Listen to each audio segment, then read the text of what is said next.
This is D-O-double-G, Dirty Dog. It ain't done right unless it's done it. Johnny's Garage. Back in the late 20th century, there was a place that created champions. A place that made men. That legendary place is talked about today. That place is...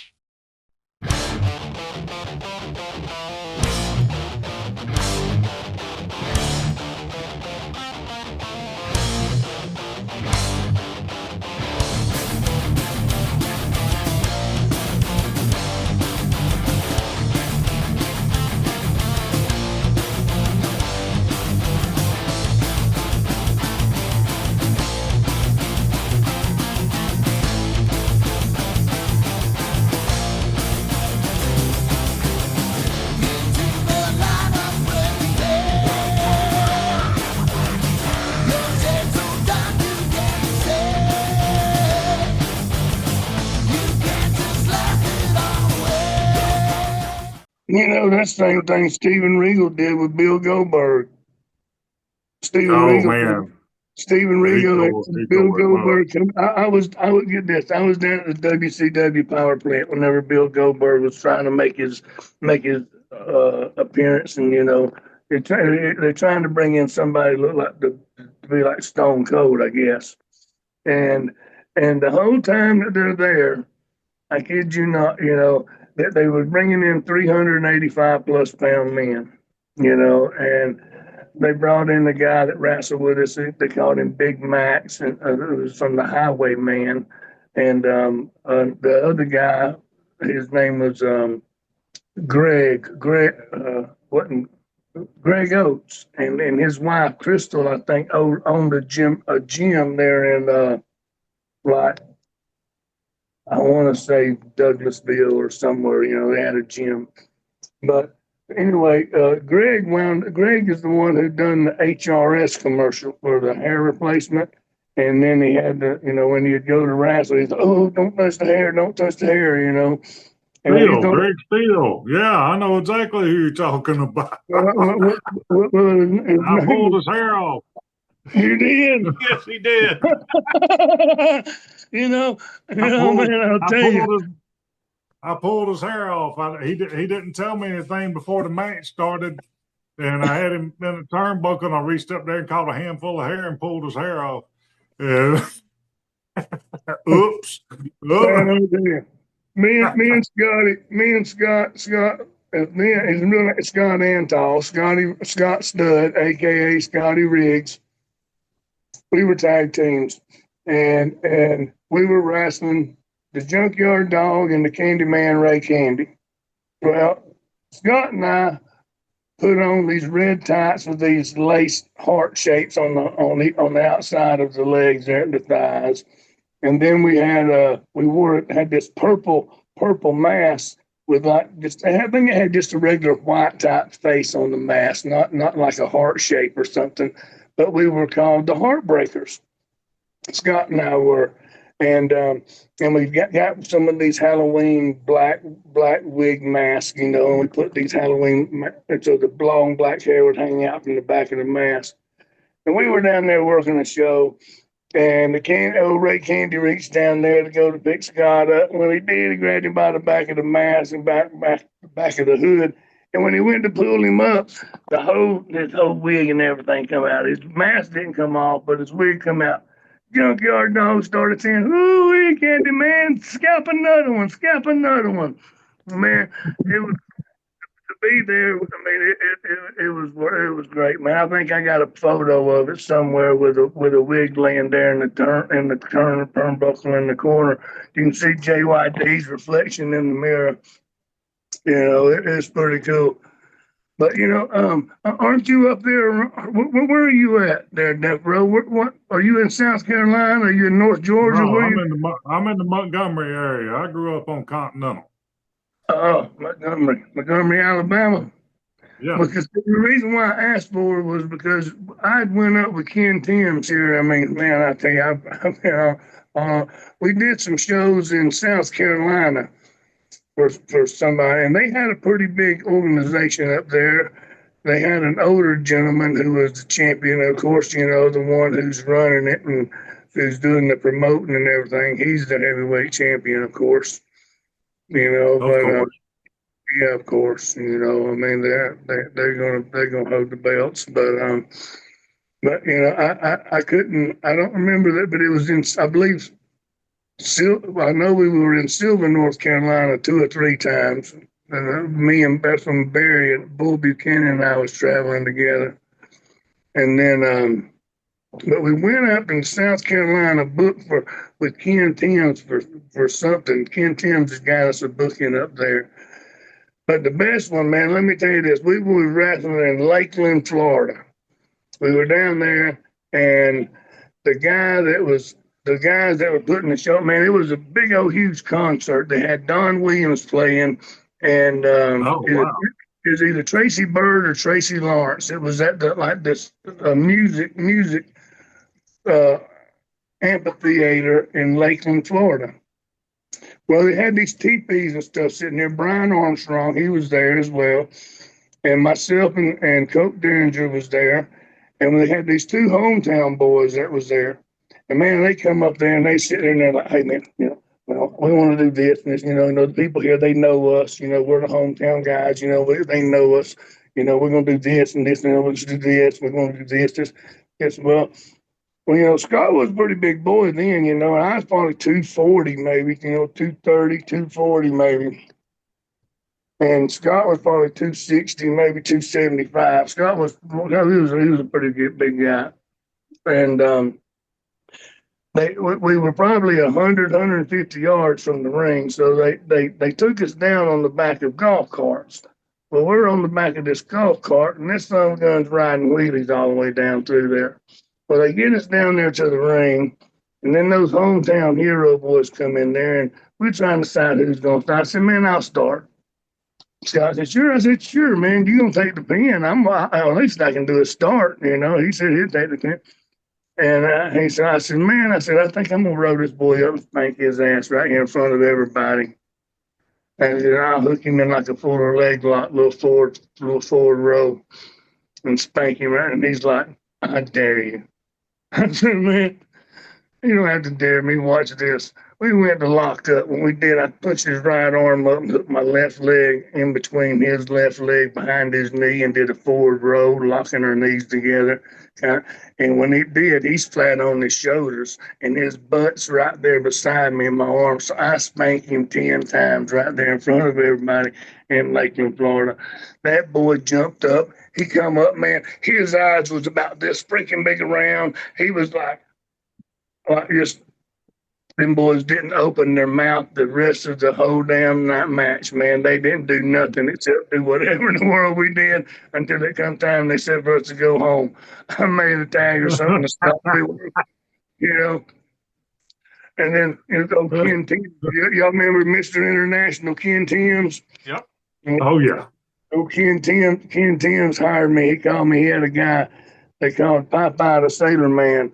And I don't know what his real name was, but he was down there wrestling for Chick Donovan in LaGrange, and he was talking about he was a black belt in ninjutsu, and he was a black belt in all type of judo, and had a so and so thing in some all these different martial arts. Well, Ken Timms calls me up and says, "Hey, Lee, look, I know you got a black belt in Taekwondo, and I know you can take care of yourself." He said, what would you charge me to come down there and put this boy in his place and, just set him right?" I said, "Ken, man, just book me, man." He said, "All right." Well, we got down there, man, and that guy, he said, "Man, I want to do this." I said, he said, "All I want to do, I want to throw you into the turnbuckle, come in and give you a monkey flip or something, or when you throw me in the turnbuckle and you step out, I want to give you a drop kick." I said, "Sure, whatever." He threw me in the turnbuckle. He went up for that drop kick. I grabbed him by his feet and spun him around into a helicopter spin. He landed face down, and again, he come up like, "What the hell?" I dropped back I said, "They brought me here to whoop your ass." I said, "Either you," I said, because they started out some bogus way. They said, well, because he was out there, they wanted me to do a demonstration of say an outer crescent kick or a hook kick or something. And I'm like, no, I'm not out here to show off. You can see things in the mat. And they're like, no, well, and of course I had to say, okay. So I threw this kick to Danny Dees' nephew, Hoyt Dees, Hoyt Cagle. And he laid down there selling, or I missed him or something. Then that Popeye comes out. He goes to throw a kick and hits him on the shoulder. But when he hits him on the shoulder, he takes a fall like he's damn knocked out. And Joe Timms was referee. And I told Joe, I said, Joe, you go over and tell him if he don't kick me upside the head, I'm going to stomp his ass right here in front of everybody. Well, he goes over there, and what does Joe tell him? He said, Lee said if you kick him inside the head, he's going to stomp your ass right here in front of everybody. So he's going to turn this shit completely the hell around. He comes over there to throw a kick, and it kind of hits me on the left elbow, left shoulder waist. I do a little cartwheel. By then, his ass must have been out of the ring. I start laying boots in him. After that, he left. He didn't come back. I seen him again about a year and a half later. We were down there doing a show, and he's under a hood. And I guess he thought he was the Rubber Band Man Johnny Walker, wrestling #2, because he had his hood on, and he would never take that hood off. He'd just sit there, and I'm like, hey, but well, man, you're back here. We're awesome. You ain't got to keep that hood on back here. And then I reached down and grabbed between his eyes of his mask and pulled his eyes out. And I said, Popeye the Sailor Man. But then he took his mask off. I apologized to him. I said, look, man, you just come down there. You just started talking trash. And, they just wanted to put you in your place. I'm sorry I was the guy that they called to do it, But, hey, sometimes people's got to be there. Well, hey, Lee, I'm going to interject here. Let me interject a minute. So, Bogey, I know you worked with Lee and y'all had some fabulous matches. So Lee and I have met a few times over the years, but we never ever got to work together. And as far as I know, we never worked on the same show together. You missed the easiest matches in the world.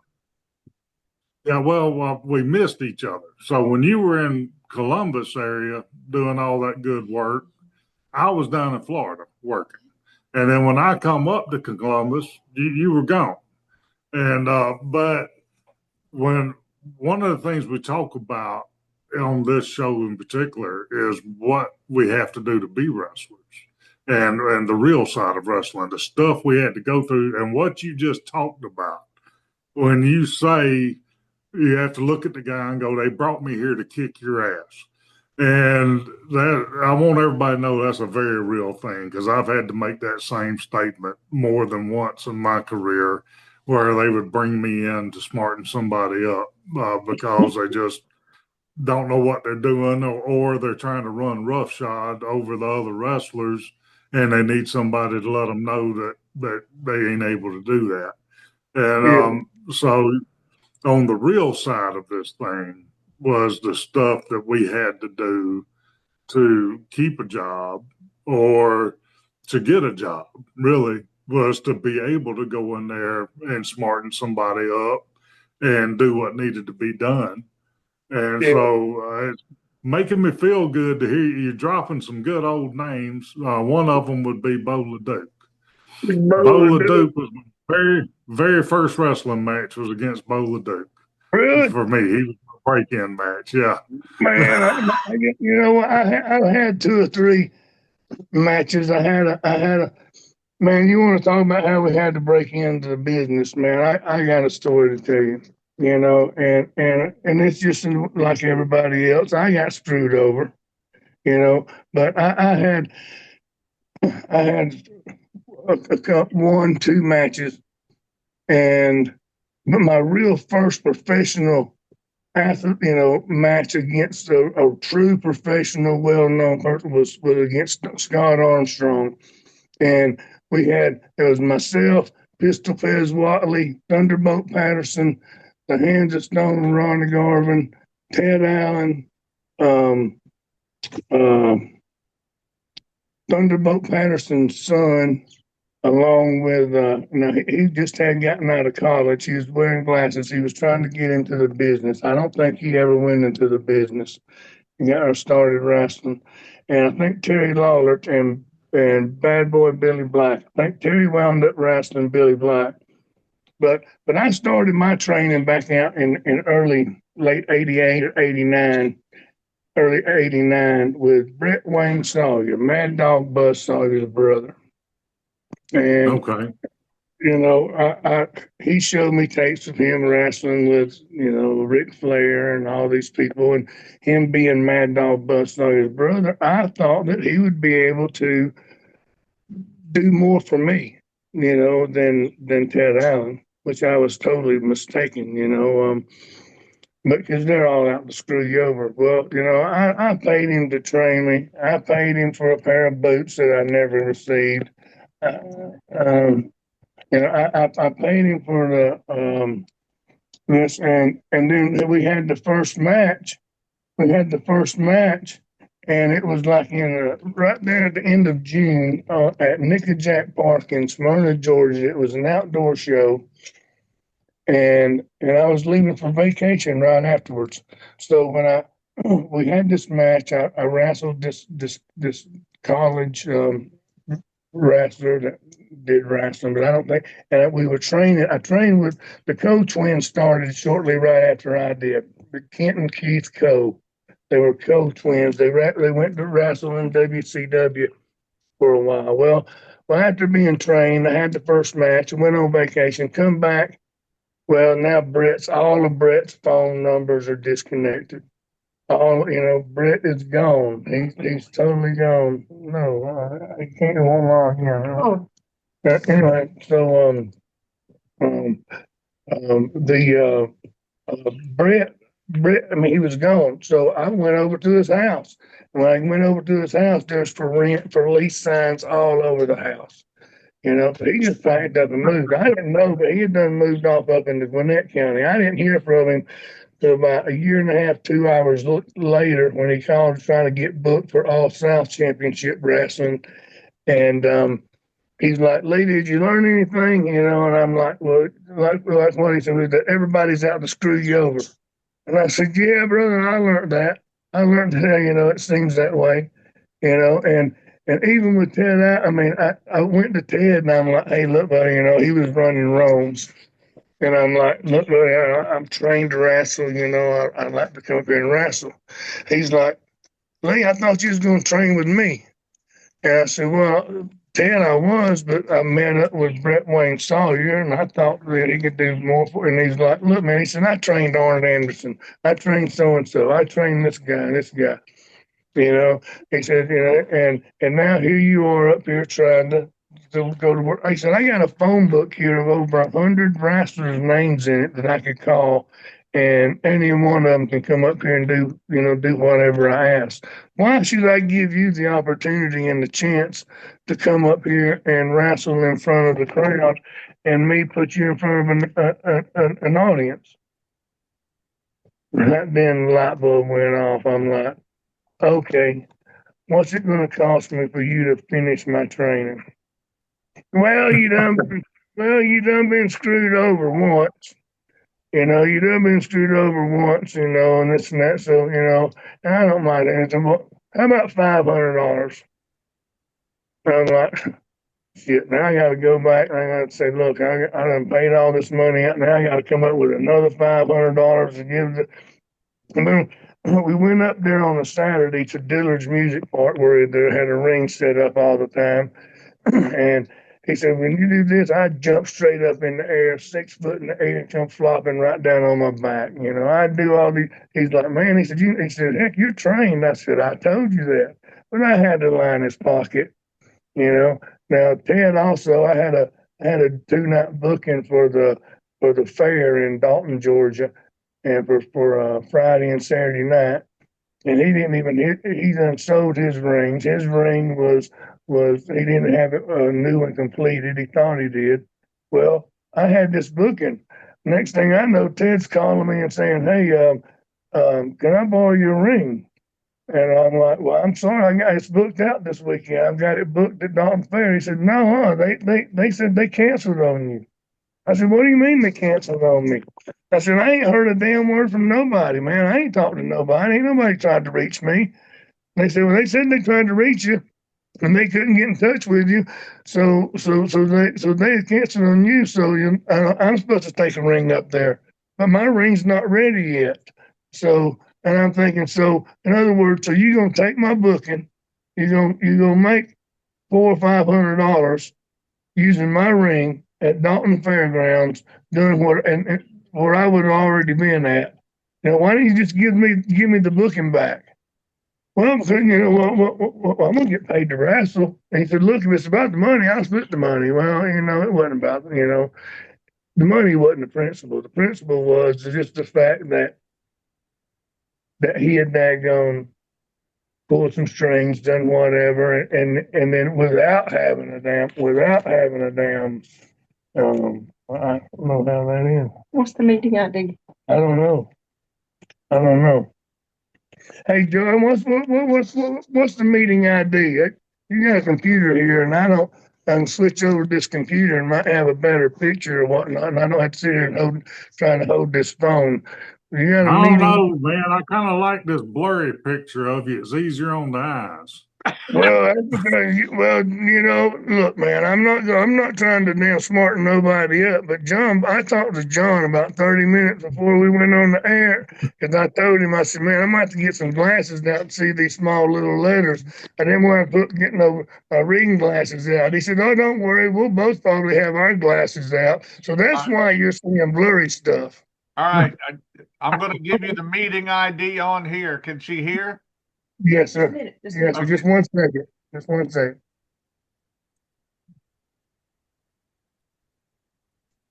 I have not, man. I'm not a computer savvy. I'm not a computer tech. I'm doing good to call a number. If it's not in my contacts, I don't remember a phone number. Used to, I can know 100 phone numbers in my head. I don't know. I don't know none no more. We lost that ability when cell phones came out. Think about the trips we used to take without GPS. Oh, man, I tell you, man, and you got directions written down on a piece of paper, going here and there. I mean, I don't know how in the world we ever made it to some of these shows. Man, look, is this a PG show? No, it's whatever you want. It's whatever you want it, buddy. Well, let me tell y'all another story. No. Oh yeah, the link. There's a link. No, it's under in my. That's what I'm putting the link on here. Okay. I'm just gonna put your phone number in. Anyway, there's we were up in like South Carolina, I believe. We were at this big nice rec hall. I'm ready for the ID. Yeah, John, you got that ID number? You got that meeting number? Yeah, I got the meeting ID. You ready?